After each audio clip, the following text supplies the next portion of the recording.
Unsere Ausstellung heißt „Was ist Aufklärung? Fragen an das 18. Jahrhundert“. Eine Ausstellung über ein philosophisches Thema zu machen, das ist so etwas wie eine Quadratur des Kreises, eine Herausforderung. Und ich freue mich, dass es uns hier am Deutschen Historischen Museum gelungen ist, philosophische Fragen, historische Fragen und auch gesellschaftlich wichtige Fragen mit Objekten auch sinnlich erfahrbar zu machen. Die Ausstellung selbst hat einzelne sogenannte Kapitel. Wir beginnen mit der Wissenschaft, wir haben Religion, Pädagogik, die Frage nach der Gleichberechtigung. Das Design der Ausstellung ist aber so konzipiert, dass es Sichtachsen gibt und man sozusagen von einem Kapitel in das andere schauen kann und Verbindungen herstellen.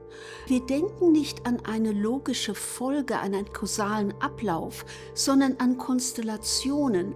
Und das Objekt, das uns sozusagen leitet, ist das Kaleidoskop, dass Bilder sich immer wieder verändern mit den gleichen Elementen. Und so beantworten wir die Frage, was ist Aufklärung, nicht mit einer Antwort, sondern mit weiteren Fragen.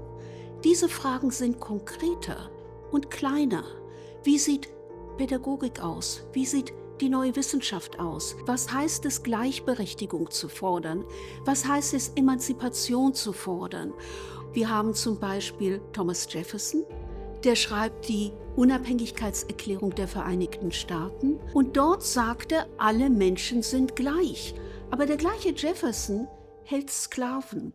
Und so haben wir über diese Unabhängigkeit das Dokument gehängt, das zeigt, wie viele und welche Sklaven er zu diesem Zeitpunkt auf seinem Sitz Monticello hatte.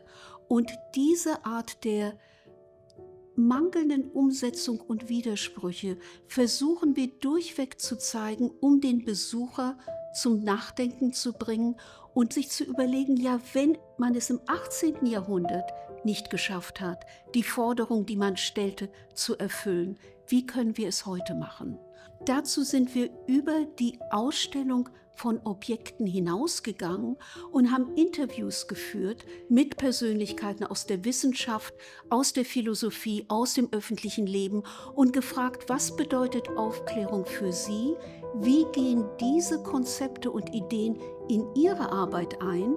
Und wie sehen Sie den Fortlauf in der Zukunft?